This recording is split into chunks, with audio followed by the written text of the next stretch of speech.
Hello, Ferment friends. This is Mike O'Brien, director of the Vineyard School of Worship. Hey, our summer session for worship leaders age 18 to 35 is still happening. We're not going to have a physical meetup in Columbus, which we're a little sad about, but we are excited about moving this content online. It's going to become even more affordable, and we're going to be able to have teachers from all over the country, all over the world bring content. So we're currently building the structure right now. Registration is already open at vsow.org. Hey, we're capping this off at 40 registrants, so make sure you go ahead and sign up. It's going to be a mixture of online training and also some work you can do beforehand and afterwards. We're really excited about this and encourage you to sign up. Your brand new worship leaders or just those that need a refresher in worship ministry. We cover everything from A to Z in worship ministry. And we encourage you to sign up to learn to grow in your gifts this summer, June 2020, vsow.org. Use the code FERMENT15 for 15% off.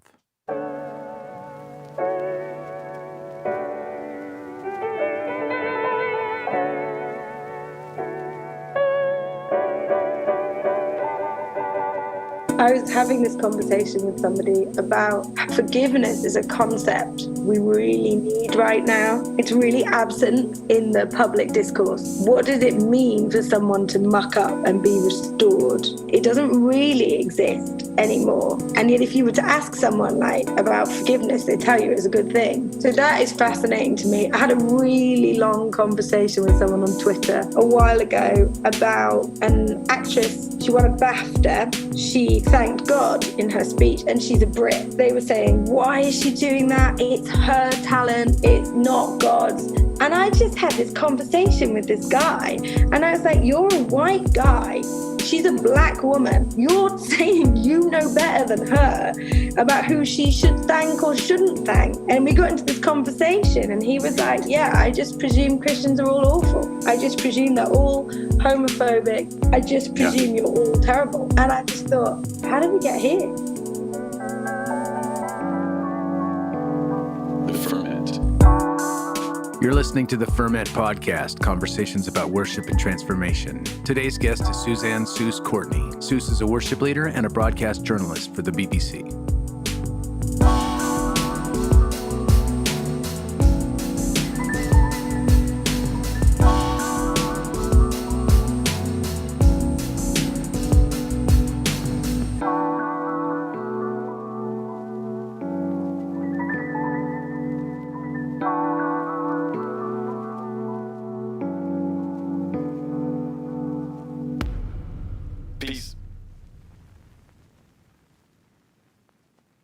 This episode is brought to you by our friends at worshipteam.com. Worshipteam.com comes preloaded with over 12,000 songs, with new songs being added all the time. Hillsong, Bethel, Vineyard, Six Steps, Jesus Culture, just to name a few. Service building with Worship Team is a snap, and all the songs are completely legal and licensed. You can also find them on social media, Facebook at worshipteam.com, Twitter at worshipteam, Instagram at worshipteam_WT. Visit them at worshipteam.com for a free trial today. Complete worship planning with thousands of songs, easy interface, mobile apps, and legal rights for your church.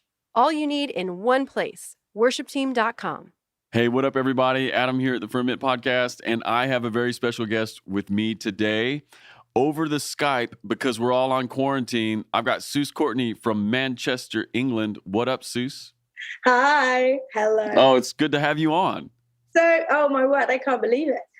Finally. I've been listening since number one. Yes. And one of the reasons I'm so happy that you're here is, well, I just feel more legitimate that you're on because because you work for the BBC. I do. The British Broadcasting Corporation. And can I just say that for those of us who live here in the States, there's nothing more legitimate than the BBC.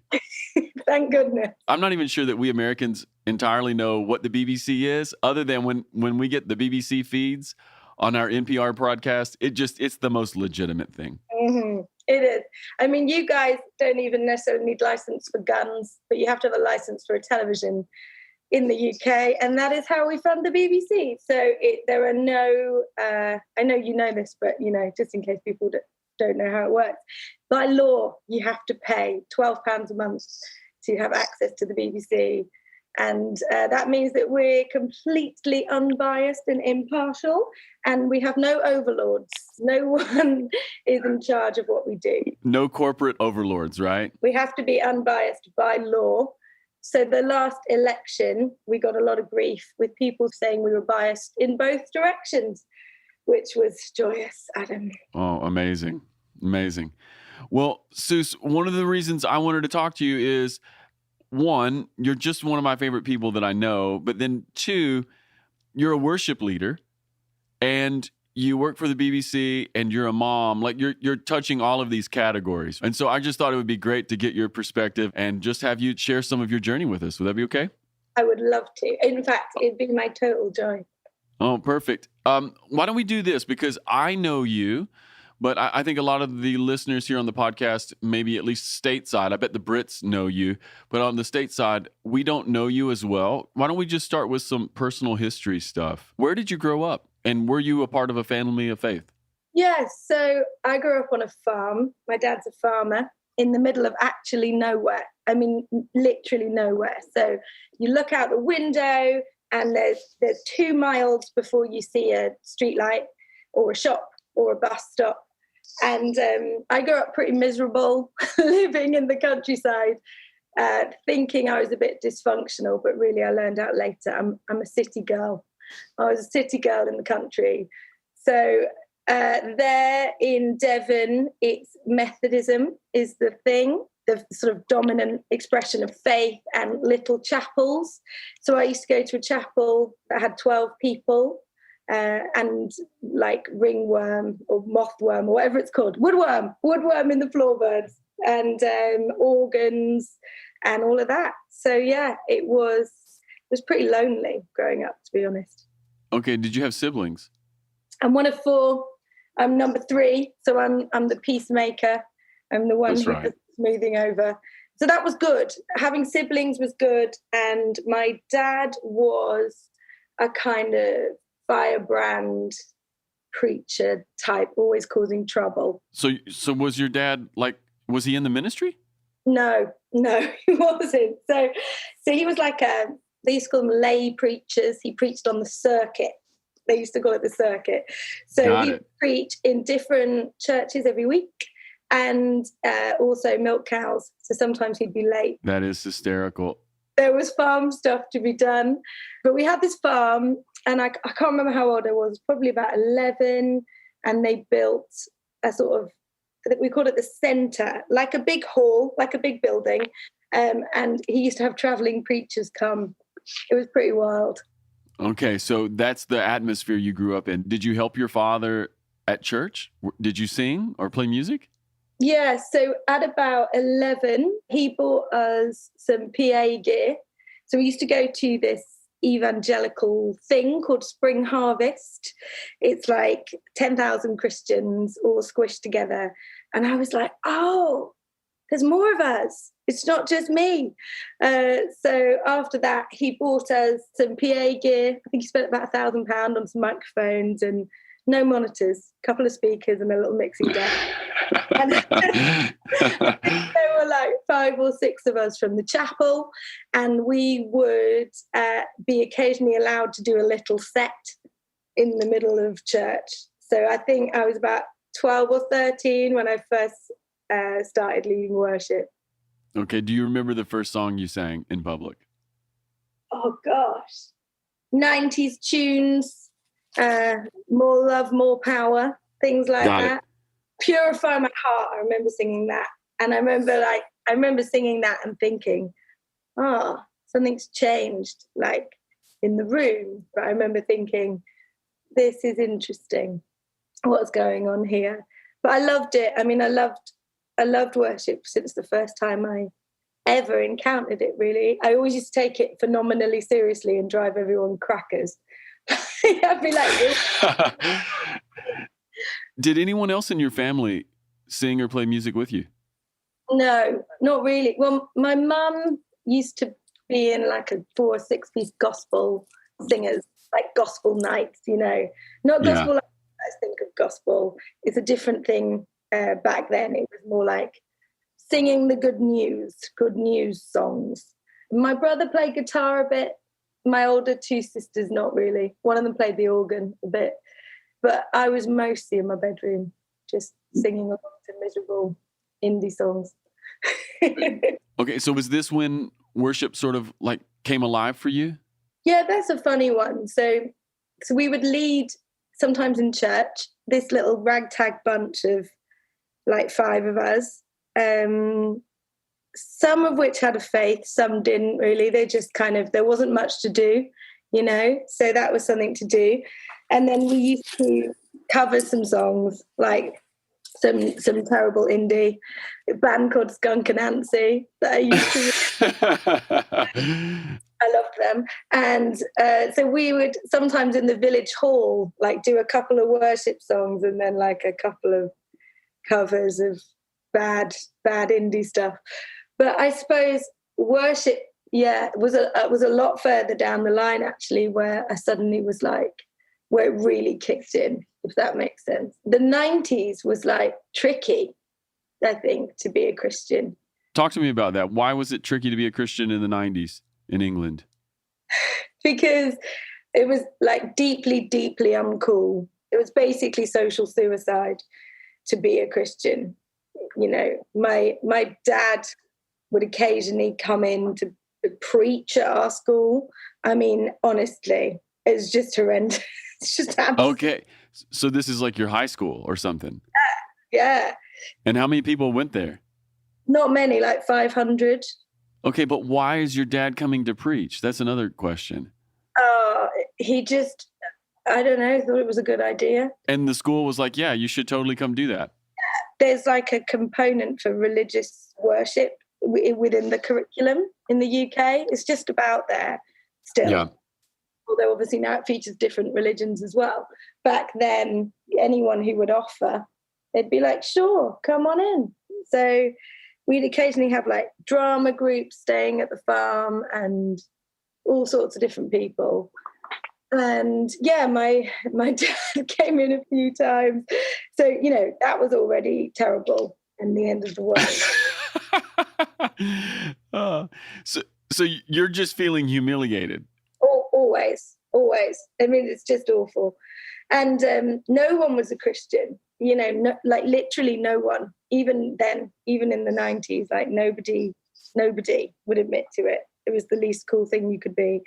And then at the same time, there were like loads of bad Christian bands, like not worship, but like Christian music. Yeah. I was weaned on like, misery. I love misery music. So like, think like 97 is like the height of Britpop in the UK. Yeah. Had like Nirvana and people come on over and do their thing. We then just had an explosion of music, Radiohead, most famous for you guys in America, but just loads of female fronted bands like Sleeper and Elastica and Echo Belly. Yeah. Just to kind of like jump in there, I guess it would be maybe 2 years ago when my son River and I, we came to England and we actually came to your city in Manchester and hung out with you and Anders. Yeah, that was great. It was so fun. But as a part of that trip, River and I went down to Wales. And on our way back from Wales to catch the flight in Heathrow, we stayed the night in Reading. Did you? We did. We stayed in this little hotel in Reading so that we could catch the bus that takes you to Heathrow. And when River found out that we were staying in Reading, he lost it because one of his favorite like musical moments ever is Nirvana live at Reading, at the Reading Festival. Is that what it's called? Yeah, the Reading. He's obsessed with that performance in particular. So we were there and, it's kind of like a weird intersection of my 90s self with my oldest son, Yeah, my husband had to move from Sheffield to Reading and hated it. And then he realized, oh, hang on, he was about 16. There's this festival, and he said to his very guilty parents, can I go? And they were like, yeah. That's totally fine. So, it was so funny. Like, he went to Reading every year and played it a few times. When you were growing up and you were listening to Misery Rock, did you go to Reading as well? Yeah, I went when I was 17 with a 6'3" boyfriend I had at the time who wanted to stand at the front of everything. It was a mistake. Oh, I love this. I'm 5'4". It's ridiculous.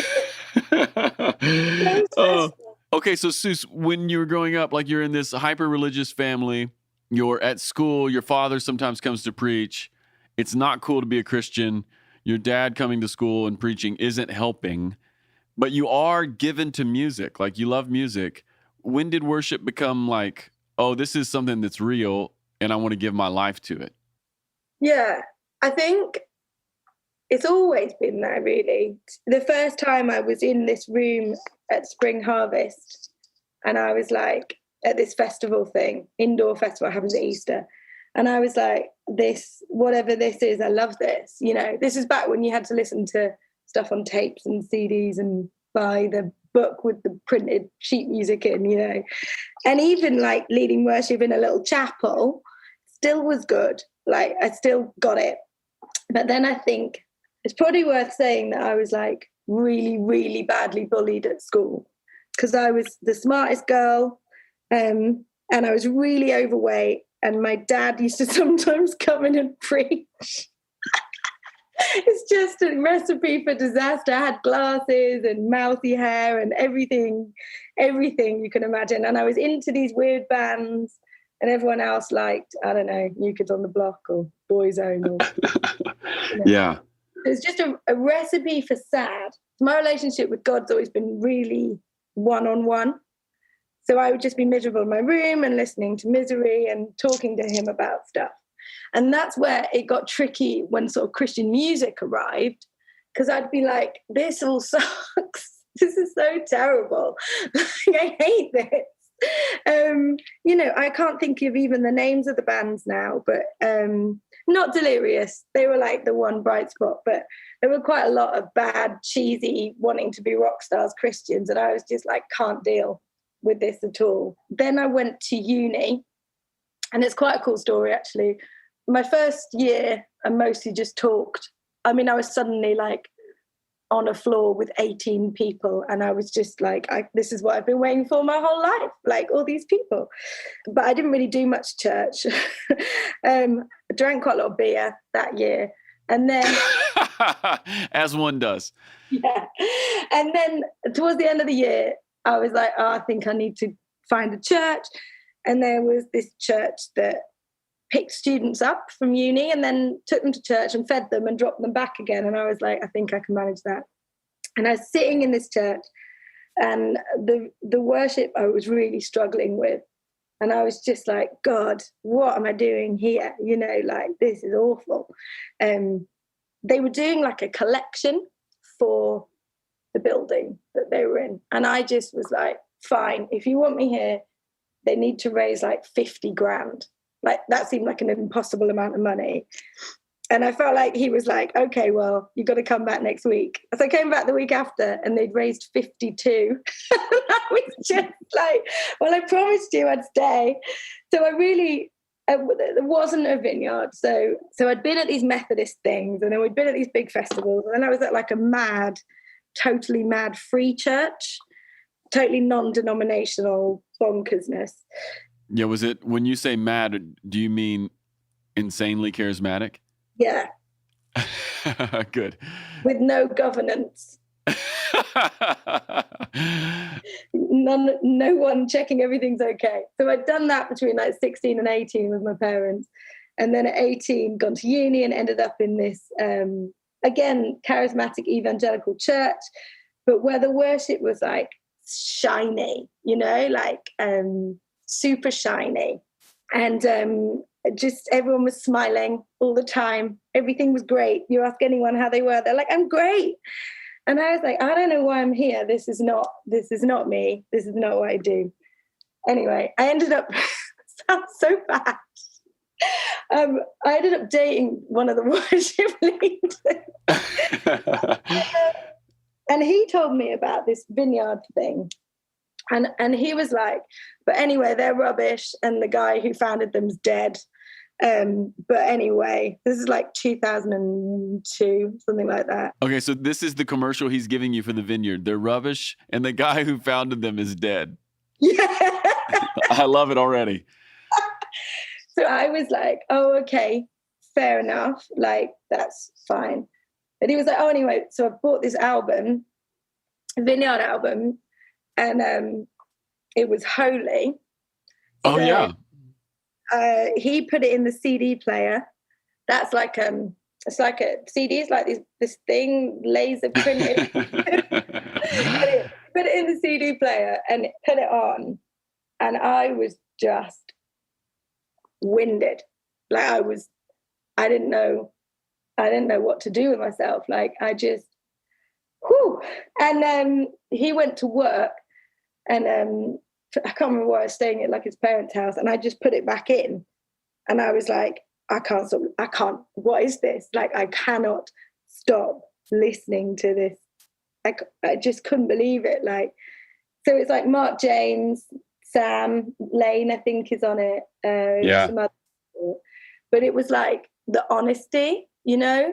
Like, Do you remember if there was a song on there that stuck out to you? There was a song that went, I think, I don't want to bruise you. You are my precious love. I don't want to wound you. And I was like, oh, you talk about heart vomit. It's like, you know, that moment when something connects with like the thing that you didn't know you needed to say, and I was like, I don't know what this is. I don't know what this is, but I'm in for this. Well, and that's been my experience in worship as well. Like the best worship songs or the best worship writers are the people who somehow have this knack for saying things that I wanted to say, but I just didn't know I needed to say it until I heard it. Or something that's sort of resident inside of you, and I just couldn't articulate it until you encounter that song and you realize, oh my goodness, this is the exact thing I've always wanted to say to God or about life. Totally. And I didn't know, I think because I'd been hearing all this sort of, I don't know, Christian noise music for a long time, I didn't know anyone did this thing. I didn't know anyone did it.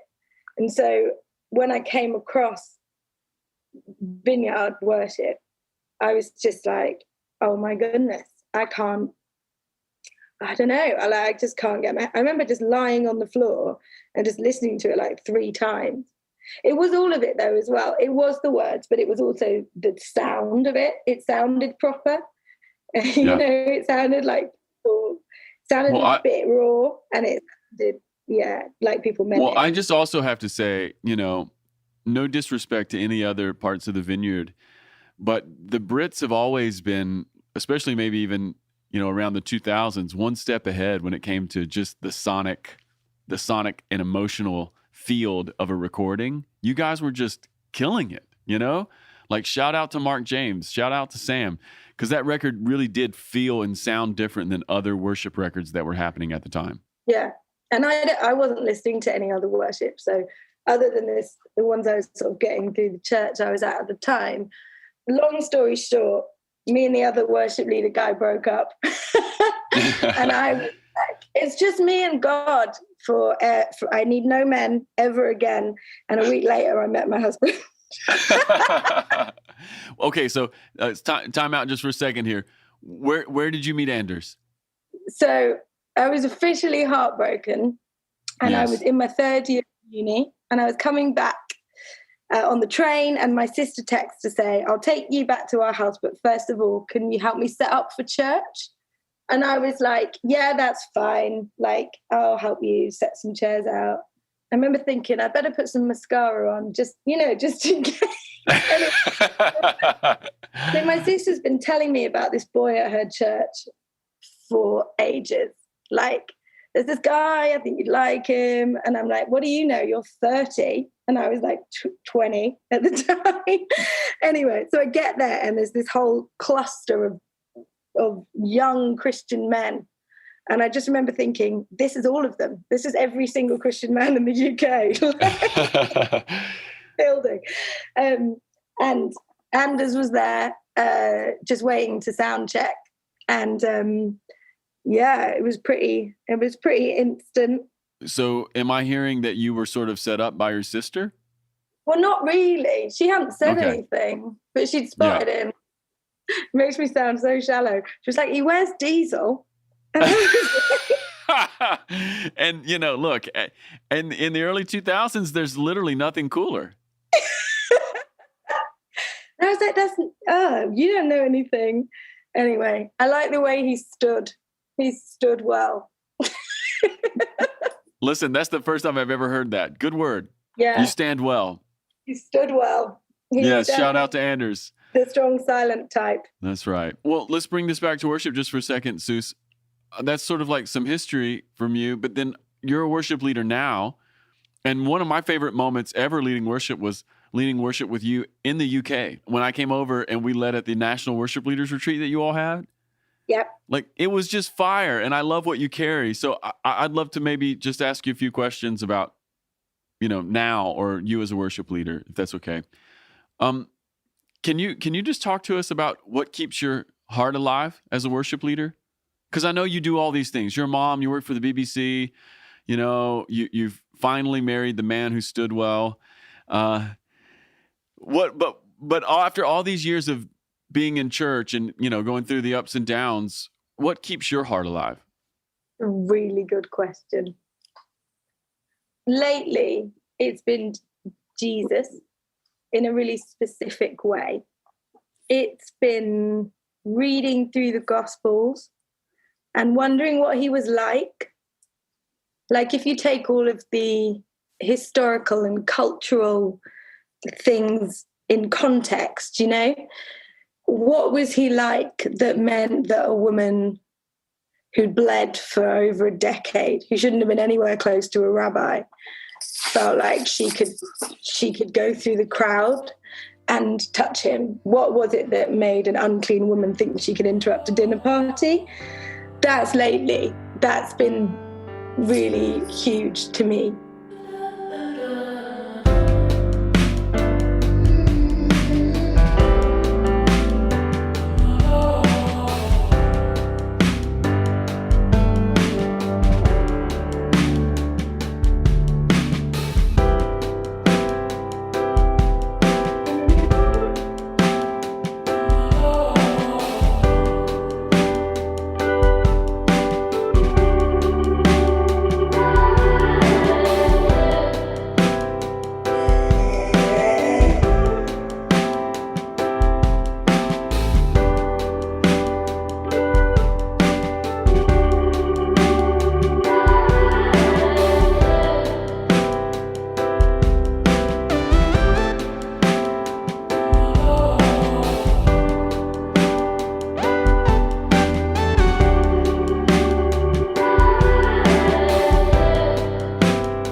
That's a beautiful meditation. And it makes me think of something that's similar that I've thought about before. Jesus is the Son of God. He is, in one respect, holiness incarnate, but people are attracted to him. Whereas sometimes the people who are most obsessed with holiness these days are actually repulsive to people. But Jesus has this mysterious ability to be attractive to the very people that maybe religion would say should stay the furthest away. I think that's what I'm hearing in some element of what you're saying. It's totally that. It's totally that. Somehow we've made church like big and shiny. We've made faith like YouTube hits. Not everyone, but we sort of have tried to make it cool. And the Bible says that Jesus had nothing about him that would make you go, oh, there's, I like him. He's impressive. And so I suppose putting that together, exactly what you've said, what was it that made the lost and the last and the least think, I want to get close to him? That's been a huge part of it lately. Yeah, I think that's beautiful. I mean, that's wonderful. And what a great way to think or to meditate, especially as, church leaders or, people who are leading worship or being a pastor, because after you do this for a while, I'm not going to speak for you, I'll just speak for me, but after you do it for a while, you can build a certain kind of callousness around your heart, or you can just become sort of professional about it. And you can lose touch with that part of Jesus that is, looking out for people who are the least and lost, like you say, but then also who are just naturally attractive to them. And to make this personal, it's like, well, am I naturally attractive to those people? That's kind of what I'm thinking as I'm hearing you say this. Yeah, and I think it's helpful that I've always led worship in a really small context, like week in, week out on a Sunday, in a church of like maybe a couple of hundred people. And then we moved to Manchester to be part of this Manchester Vineyard starting sort of 3 and a bit years ago. So church plant worship. So there's no glory to it. I am very familiar with the hard work of setting up monitors and not knowing if it's all going to come out the speakers or both sides of the speakers. And there's never a point when I'm like, hey, look at me, because literally never even been on, in terms of our churches, never even had a stage. But because I suppose growing up, I was so unhappy and God was such a huge part of my life, a really, really personal relationship. I don't take it very lightly, leading worship. Does that make sense? Like, yeah, I take it seriously, and I don't think that will change anytime. Well, I've been doing it, I suppose. So doing it in a vineyard context for 16 years, all the time. I don't assume that I'll keep doing it either. Does that make sense? Yeah. It's not a birthright. When Pearl was born, my daughter, in 2011, I was just like, do you want me to do this still? Like, is this still something you want me to do? I've tried to be really open-handed with it. And I felt like he said, yep. Well, and he did say in many different weird, wonderful ways, like, keep doing it. So if God tells you to keep doing something and it's worship, you better not cock it up. Like, you better take it seriously. It's hard. I gave a talk at the worship retreat last year. It was actually about women leading worship. And I just said, and I didn't realize how true this was, like, I'm not really interested if you've been doing it for a year.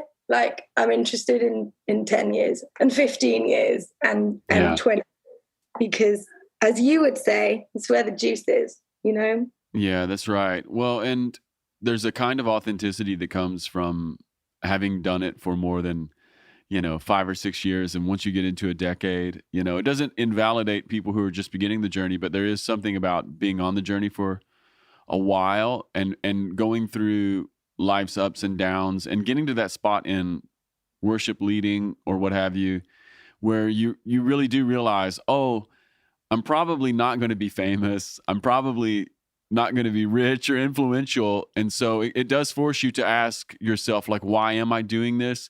And is Jesus enough? All of that, all of that. And that's what I'm hearing in your story. Like, the connection to Jesus is, at least what I'm hearing that's what keeps you in. Yeah. And the fact that it's serving. We're meant to serve. I know there are some people who say mad things, like it's like a glory serve or whatever. I've got no time for that. It's proper serving. I used to think that I was like really good at communication, like I work in radio, and now I more think it's about hospitality, and it's about like laying a table for people to come and eat. And I love doing that in my house, but like I'm much more now see it like that. if I've put the hard work in, then other people can come in, until God says you need to make room for someone else, or this is not for you anymore, well, then I'll keep doing it. So I'm really good friends with Sam Lane. He's amazing. Like, he never takes it lightly either. But what is so extraordinary is even when you've been doing it a really long time, you're no more qualified. It's such a weird thing. Like, yeah, I've done hundreds of Sundays, but I know there is nothing I can do to make the Lord appear. What job is there in the world that you can have been doing it for this long and have no more guarantee of what might unfold on a Sunday? It just doesn't. It's crazy. Yeah, and that's the weird thing about the Lord. Like, if you lead worship for years, hopefully you'll become maybe more proficient in some of the skills. Like, maybe you play better or sing better, or you arrange better, or you're able to lead the band better, all of these things. And one of the craziest things about worship or interacting with Jesus or church, and you know this as well as I do, some of the mornings where you sing the best, there seems to be the least happening. And then some of the mornings where you break 3 guitar strings, the monitors don't work, and nothing is coming out of the left speaker, God visits us powerfully right in the middle of our weakness, And when enough of those moments happen, you start to wake up and realize what you're saying. Like, I'm no more qualified. I didn't make this happen. I can't make God appear. What the heck? Yeah, that's totally it. Like, he's not a genie. And I think I read the room better. I think I'm better at that. Like, I can look out at a bunch of people and be like, all right, God, what are we doing here? I'm better at that. But still, that's it, really. Yeah, I am probably, I don't have to write down the arrangement of a song anymore. I don't do that anymore. That's a long time ago now. But I think if you're not soft-hearted, you shouldn't be doing it. I can't imagine wanting to make it your job, like being like, oh, if I'm going to have this plan that I'll do this for a job. I just think God brings you opportunities, or he doesn't. I don't know. Maybe that's because that's a UK thing, and there really aren't many jobs in worship. There's hardly any. But like that time you were talking about at the retreat when we were leading together, I hadn't expected that. Like, the Lord was in the room really powerfully, and we didn't quite know what to do. No, it was wonderful. And I so love that, because it was the first night of the retreat, and you and I know how that stuff goes. The first night of retreats or worship events, everyone's traveled all day, they're tired, and everybody's seeing their friends. And sometimes it's the hardest moment to lead worship, and we were still working out issues with the sound system all the way through rehearsal. But then we just stood up there, and in our weakness, we just played the first chord, and the room exploded. And by the end, like, neither you or I knew what to do. And praise the Lord, you kind of like took the reins and led us, because I was like, I don't know what we do right now. And this room is coming unglued with the presence of God. It was wonderful. I love that. Yeah, you're no more prepared necessarily. No, I've been doing this for years. I'll just be completely honest. I was like, I love this guy. He's amazing. He's doing songs nobody knows. Yes. It didn't matter. It didn't matter at all. No, it didn't matter. Yeah. At that point, I've been leading worship for years, and we get to this moment. It's like, what are we doing now? All of a sudden, this thing has just unglued. It was beautiful. Love that. I was just going to say, I think worship is tricky. I think it's tricky. I always say to people, like, you'll never see my profile picture, like me and a microphone, or me like leading worship at, I don't know, a big thing.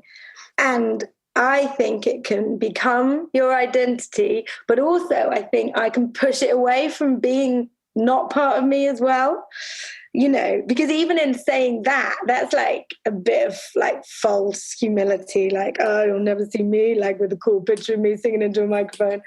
It's a tricky thing. Like, it's like the Ark of the Covenant, like you don't really know how to hold it. You can't hold it too close. Yeah. I don't know. It's That's actually a great image, right? The Ark of the Covenant is something you want, right? To use it in air quotes here. You want to be close to it. You want to have it in your midst. But you can't get too close to it. You can't just pick it up and hold it. It's dangerous, I think that's a brilliant image, Suze. Well, and that's why I think it's so hard, because it's very British. Like if someone pays you a compliment, or if someone says, "Oh, I really like your dress," you're like, "Oh, I've had it ages." And it cost me like 50p. Actually, a tramp gave it to me. Oh, I don't even know why I'm wearing it. It's the British thing, right? So it's more comfortable for me to say, well, I just sing a bit on a Sunday. But no, Right. I firmly, firmly, firmly believe God's asked me to do it. So how to posture that is tricky, it's a tricky thing. I think you can't put it in a box and take it out on a Sunday. Almost going back to your question of like how to keep your heart, like I think it has to be soft. Otherwise you're not doing it properly. You have to be in a wrestle often over this stuff. I love hearing that you do wrestle with it. It just makes me, as an outside observer, it just makes me trust you that much more. I think that's wonderful. Yeah. Well, hey, let me ask you another question here on the worship side. Could you talk to us about what's challenging for you as a worship leader? Oh man, tons. I'm challenged literally because we're a church plant and I'd love more musicians, and this is terrible. I should play. I don't play, not well enough to play on a Sunday. So that's annoying. That annoys me all the time. So I get frustrated in that way. I am in a constant wrestle with what people expect and like what the Lord is calling me to. So Andrew, my husband, and I, we just got asked to head up worship at our church. So I suppose we're like, I don't know, pastors, whatever you want to call it. So we're kind of in charge of it now, which is the first time.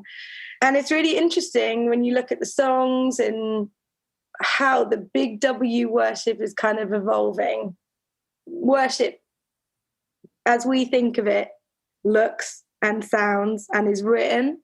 And then where we're at as a church and trying to see how much you reconcile those two things, and just what it means now for people to come on a Sunday with they have favorite songs, they have favorite worship leaders, they have a favorite way that you should do worship, they have songs they're hoping for. And I am in a permanent wrestle over, am I thinking the right things? There's a lot of songs about victory. Where's the adoration? Here's what I hear in what you just said. I just hear that you've gone from being a worship leader to being a worship pastor. Yeah. I think if you're the person who's in charge of, let's just say, the worship diet of your particular church, hopefully you are thinking about songs and the words that the songs are putting on people's lips, because we really are guiding people's spiritual formation in so many ways. I mean, I just recently had a conversation with Mike O'Brien about how to put together a set list, and I just thought he shared so much wisdom in there, and these are the considerations. And I love that you even brought up the idea of adoration. That was something that was such a central part of what I would call vineyard worship. And in the wider, let's just say, cultural waters of worship that we swim in now, adoration is kind of gone. And maybe that's a problem. I don't know.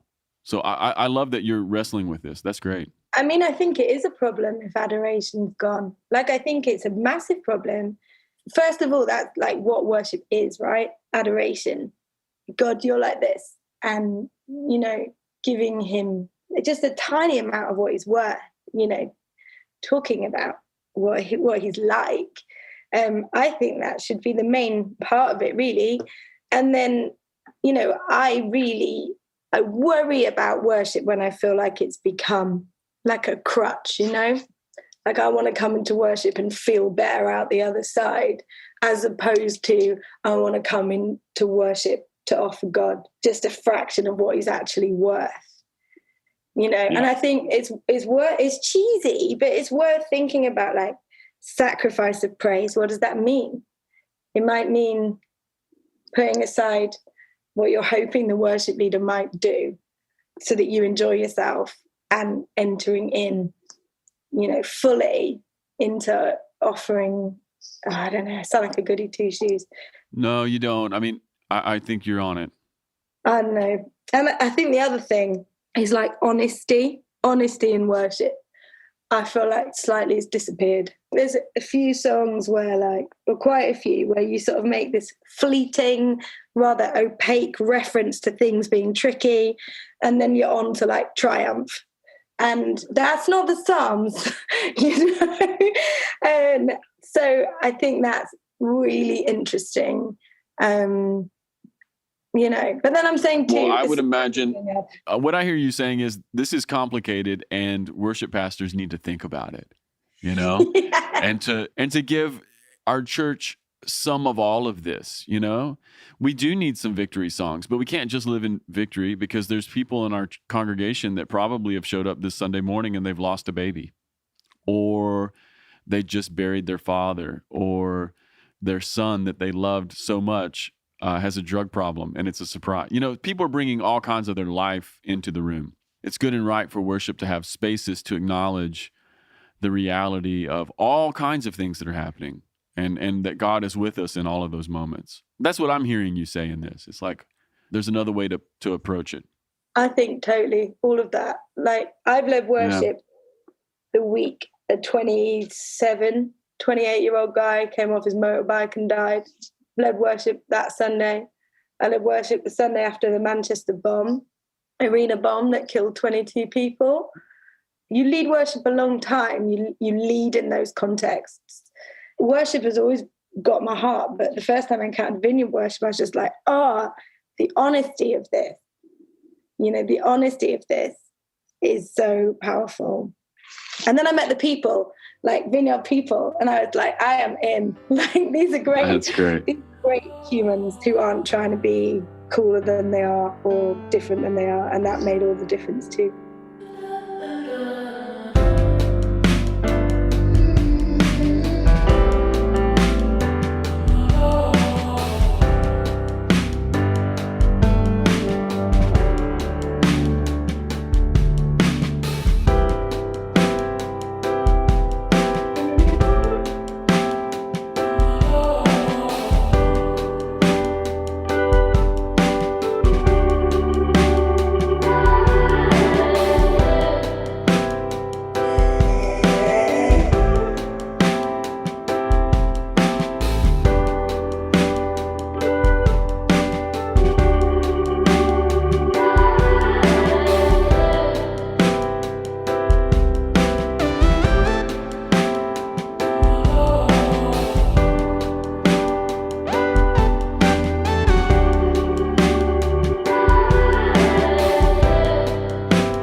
Hey, Suze, I'm wondering if we could pivot one more time here.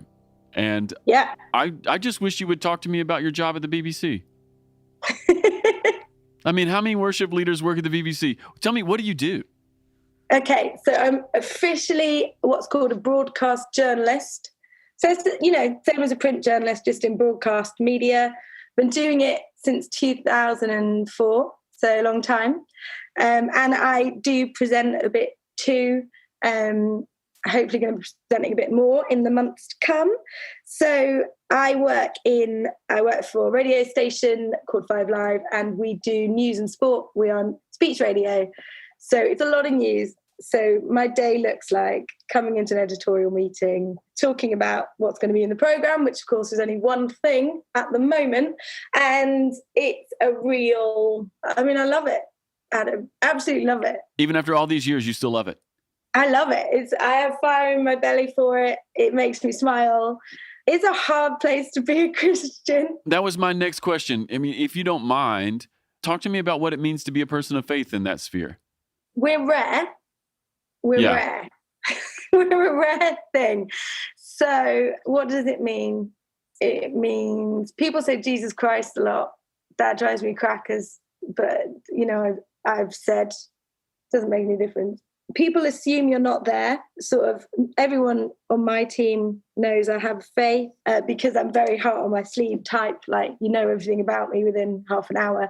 But people assume you're not there, so that those opinions, and they don't even know what you are. They think Christians potentially are judgmental and all of that thing. Yeah. So you're living in just those really base cultural stereotypes a lot of the time. Yeah, obviously there are people on the team we employ smart people, so who are a That's lot right. smarter than just the stereotypes. So I'd say the main thing is they forget I'm there. So my funniest example of this is one of my bosses. We were talking about Brexit, which of course was the only thing we were talking about before coronavirus. There was this campaign to get churches to ring the bell the day we exited the EU. And my boss literally he just said, well, literally no one goes to church. I mean, no one in the whole country actually goes to church. So I just looked at him and put up my hand and he was like, I know you do, Suze, but nobody else. It's like, well, do I count? Yeah. I go alone every week. Yeah, only you. So it's tricksy. I think, the sort of woke culture, which I think, by the way, is going to all be really different the other side of this pandemic. But I call them the new Pharisees, which is a name I nicked off someone else. I can't remember who. So there's like a certain way to think and a certain way to be and a certain set of beliefs that you have to have. And if you don't have them, then you're wrong. But then let's be really tolerant. And the hypocrisy of that, it drives me crazy. Yeah, it's the same here too. Cancel culture is so prevalent. If you misstep even one direction, then, you could just be completely canceled. And it brings up questions like, well, okay, let's say someone for real does misstep. Let's say it's not just a fake ultra woke thing, but someone does misstep. But it also brings up these questions like, well, how does a person become culturally forgiven? And how long should they be punished? These are some of the things I've been thinking about. That's really interesting. I was having this conversation with somebody about how forgiveness is a concept we really need right now. It's really absent in the public discourse. What does it mean for someone to muck up and be restored? It doesn't really exist anymore.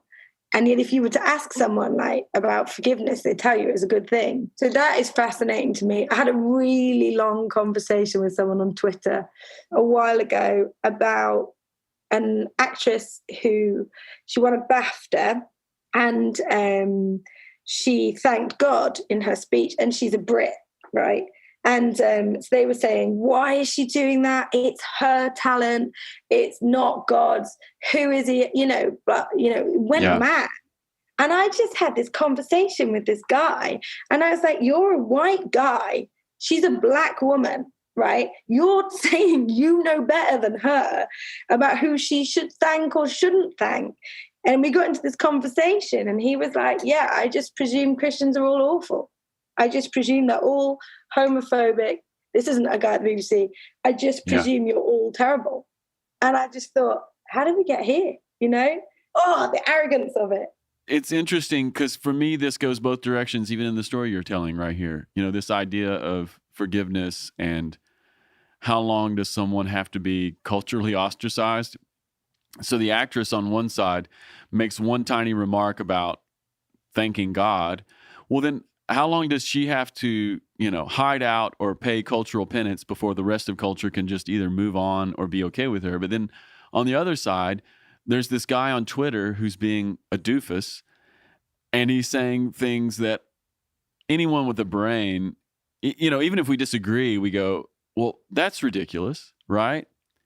And how do we as Christians make space for him? Or how do we as Christians apply forgiveness to people who are just being really judgmental and, out of the loop, I guess I could say. I don't know. These are some of the thoughts I've been having about this because it's interesting you bring it up. I think I just challenged him right back. And I was like, how much work have you put into understanding this faith that you're so quickly malign? And he had to say, well, none. I don't want to get into a multi-faith thing, but people don't, in this country, they wouldn't do it about another faith. They'd be enormously respectful, as they should be, of someone else's faith. You know, a faith that they aren't familiar with. They wouldn't dare to say it. So it's really interesting. It's really interesting. And I think it makes working somewhere like the Beeb, I still think of it as a total privilege. I'm so proud to work there. I've got the most amazing team of people that I work with. But it does mean you've got to watch yourself. Like, how am I behaving? Can I even start to like counter some of the thoughts that people have about what being Christian means? We're so familiar with that idea of like being a witness. These are really old-fashioned term. You know, it's not just in real life, it's in the online space as well. I'm online a lot. How are we coming across? And, you know, I think it will change a bit. I think everything's going to change off the back of all of this. Me too, actually. Yeah. For people who are in spaces like you, it just means you're playing the long game, right? Yeah, always. And I got an axe to grind. You know, one of the most fascinating things I heard recently was sort of talking about if you're an atheist in London, New York, but particularly here in the UK, you're freeloading from your parents is essentially what they were saying. So like the UK is set up on fundamentally Christian principles of, you know, the NHS, everyone gets treated the same, you know, doesn't matter how much money you have, you'll see the same consultants and the same doctors and have the same drugs. Doesn't matter. Everyone's treated the same way, free education, all of that is all from Christian principles. It's very easy then to sit in your ivory tower and say, aren't Christians awful? And not realize that the society you're living and breathing in that you love is built on that, you know. So, it's fascinating that it makes having a faith more difficult being a journalist. I struggle with people preaching. If there's a little bit of like hyperbole or someone uses a stat and I'm like, where's that from? How old is it? Okay, so you're talking about actual preaching. Yeah. So you're talking about Sunday morning. You're like, you're grilling the pastor. How old is that stat? Are you just speaking in hyperbole now? You know, it's really tricky. So the BBC, because we have to be non-biased, my Twitter, estuary English, my Twitter timeline is like ruined because it has got both sides of the argument. So I follow mad Republicans and mad Democrats, and I follow mad Conservatives and mad Labour people, and I follow all the sides. So my brain is permanently in 17 places. But it's really important to read things, the opposite versions, to try and sometimes when you're working on a story, you're just like, I can't read that because I need to read the other side. So sometimes I'll read like 7 stories on something before I'm like, this is what I think the actual story actually is. And that can make listening to preachers hard because they tell a thing and I'm like, oh, that's 10 years old, that stat. Or actually, that's not true. And it's honestly, Adam, that's one of the hard things about it. And not to sound like arrogant at all, it's actually my job and I can't turn off that part of my brain. No, it's good. It's good. Hey, just please never come to my church and listen to me preach. I listen all the time. Don't, Suze, don't judge me. I need help. It's okay. Because I live in hyperbole land. Hyperbole, that is home base to me. Everything is black and white. I either love it or hate it. And I rank everything. I'm trying to get over this. There are techniques, you know. No one wants to listen to a boring preacher. That's right. There's a guy I love called John Mark Comer. Shout out John Mark Comer. Always gives his sources in his preachers, and it makes me so happy. He's like, that's from the Gottman Institute. That's from an MIT study, peer-reviewed study. And I'm just like, so happy. It's music to your British ears. I love it. I'm like, That's give good. me your sources. But I think having a journalist brain makes faith trickier. I can see that. But I don't think anyone I work with thinks I'm stupid. They don't think I'm stupid. Yeah. And I think sometimes they're intrigued as to how it all comes together. And sometimes we have conversations, and most of the time we don't. A good human to work with who does a good job and who is a sort of unstressed presence. That's good. Well, Suze, let me ask you two more questions before we turn this little recorder off. Number one, I'm wondering if there's anything you would like to just say to all the female worship leaders out there who are listening to this, wherever they're at. I mean, gosh, we have so many really great female leaders, and we have so many that are coming up. I just keep meeting more and more girls who are part of like Vineyard Worship who are just stunning. And I would love for you to just say whatever you want to say to them, because I think you're a trusted guide. I would say always take the octave out. You don't have to try and be Jeremy Riddle because you're not going to manage it. The Lord gave him 4. I would say the same as Tina said. In fact, using her words like take all the space available to you. It's taken me a really long time. It's probably taken me to my mid-30s. And I know some of that is just age and experience, but take it early, mark your territory, and don't think it is unbecoming of a woman. Because I think it's actually, my husband's a massive feminist. He's probably more of a feminist than I am. And he spotted it for years before I did, people's behavior and the way they'd be different with me than they were with maybe guys who had less experience. And I didn't really listen to him. And now I do. It's really easy to work as a woman to operate in this way where you're like really people-pleasing and you sort of play down everything, you know? That's really easy because it makes people like you and you're unthreatening and you'll make loads of friends. But then it makes it really hard to then claim the territory after. So I've always said, even at work, I'm kind of play this sort of long game of like, I'm going to tell you I'm rubbish, but then really I'm not. And then really you'll find out that I'm actually, you know, pretty competent. Don't do that. Just be like, this is the key we're doing it in. And yeah, I know that might mean you need to change capo, etc., etc. I would say that is really important. We need men and women up the front because we do. Because obvious, isn't it? We need both. Yeah. Don't waste any time. You don't know how long you've got to do it. Yeah, that's really beautiful. Thank you. All right, hey Suze, let me ask you one more question. Can you tell me or talk to us about what you're dreaming about? This is our sort of like little wrap-up question for this season on the Ferment. What are you hoping for, and maybe what you're dreaming about? Yeah, I've been thinking about this since the beginning of season 2, and I don't really know. I think, you know, you have hopes for your family and that you be good parents and raise good kids who love Jesus and who are good humans. So all of that, obviously. I think I would love to see the important things become the important things again in society. And the current moment we're in is entirely awful.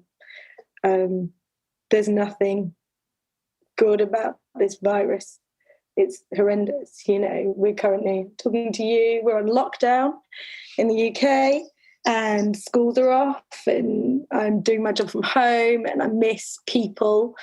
I'm a people person, but there is joy in it, little pockets of. And I really hope that out the other side, we remember that all people are important and some of the really trivial online battles that have been going on, I'd love for them to go, you know, and people to be really like, why am I here? What am I about? And that question to be more at the front.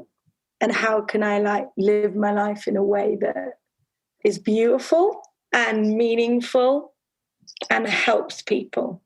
I wouldn't be surprised if some of that rises to the top. You know, you can't bottomless brunch your way through life, and right now you can't do it at all. Yeah, I think that's beautiful. And you know what? I think we're seeing some of that even here in the States too. You use the phrase little pockets of joy. Yeah, I know Heather and I, we've been experiencing some of that same thing. You know, we're all in lockdown. It's really weird. People are worried about their businesses and their jobs. But the little pocket of joy that seems to be bubbling to the surface for a lot of people I know is just the fact that we are with our families and we get to share some space there, and our home gets to be the center again. Yeah. My kids just played in a tree for an hour. They never do that. They're like 12 and 9. They were having a great time. That's a win. That's a total win. I mean, it's really scary when you think about what could happen.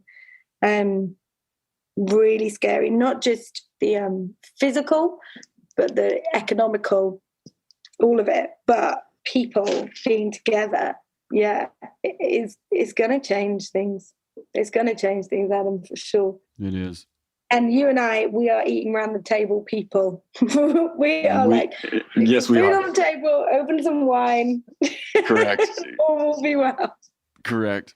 Well, hey, Suze, thank you for doing this. Thank you for sharing your story and just giving us your wisdom.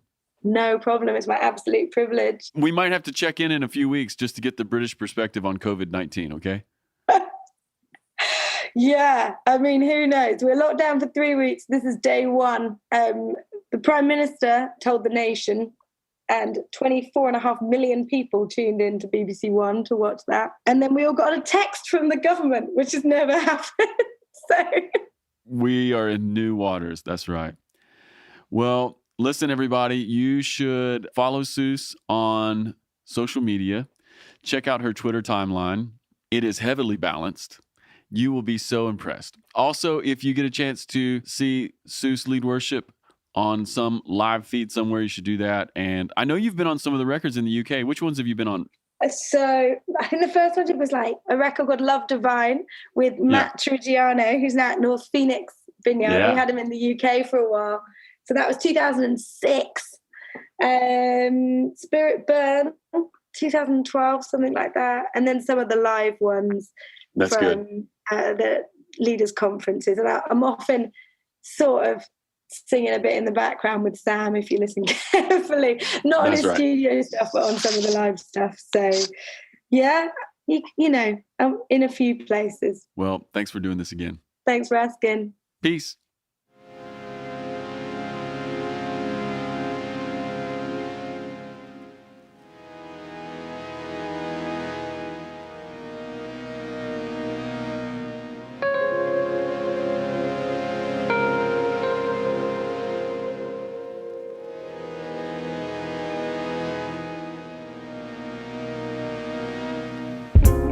Hi, everyone. This is Melissa Keller, Events Director for Vineyard Worship. If you've been enjoying the podcast, I've got a couple of ways you could really help us. First of all, review the podcast on iTunes or the podcast platform of your choice. This helps more people find us. Also, connect with us on social media, Instagram at the Ferment Podcast and Twitter at FermentCast. Thanks for listening. See you next time.